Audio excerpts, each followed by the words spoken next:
গাজায় ইসরায়েলের বর্বর হামলা ও গণহত্যা বন্ধ না করলে মুসলিম উম্মাহ প্রতিরোধ গড়ে তুলবে। গাজায় ইসরায়েলের বর্বর হামলা বন্ধের দাবিতে বিক্ষোভ সমাবেশে এসব কথা বলেন খেলাফত মজলিস নেতৃবৃন্দ। সমাবেশে সভাপতিত্ব করেন পৌরসভা শাখা সভাপতি মাওলানা আব্দুল আজিজ। প্রধান অতিথি হিসেবে উপস্থিত ছিলেন চট্টগ্রাম দক্ষিণ জেলা খেলাফত মজলিস সহসভাপতি মাওলানা হুমায়ুন আজাদ। আরও উপস্থিত ছিলেন মাওলানা রুহুল আমিন, মাওলানা আব্দুল মাবুদ, মাওলানা মাকসুদুল করিম, মাওলানা মুজিবুল হাসান, মাওলানা হাফেজ খোবাইব, মাওলানা মাহমুদ নোমানী সহ অনেকেই উক্ত সমাবেশে উপস্থিত ছিলেন। সমাবেশ শেষে মিছিল নিয়ে থানার সামনে গিয়ে মোনাজাতের মাধ্যমে মিছিলের সমাপ্তি ঘোষণা করে।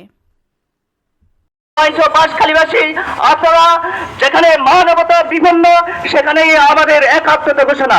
জাতীয় নাগরিক পার্টি থেকে আমরা সবসময় আপনাদের পাশে আছি। আমরা আগামীতেও আপনাদের পাশে থাকবো। সে আশা প্রত্যাশা রাখে আগামীতে বৈষম্যবিহীন বাঁশখালী এবং বৈষম্যবিহীন বাংলাদেশ গড়ার লক্ষ্যে প্রত্যাশা দিয়ে আমার সংক্ষিপ্ত বক্তব্য এখানে শেষ করছি। সবাইকে ধন্যবাদ। আসসালামু আলাইকুম ওয়া রাহমাতুল্লাহ।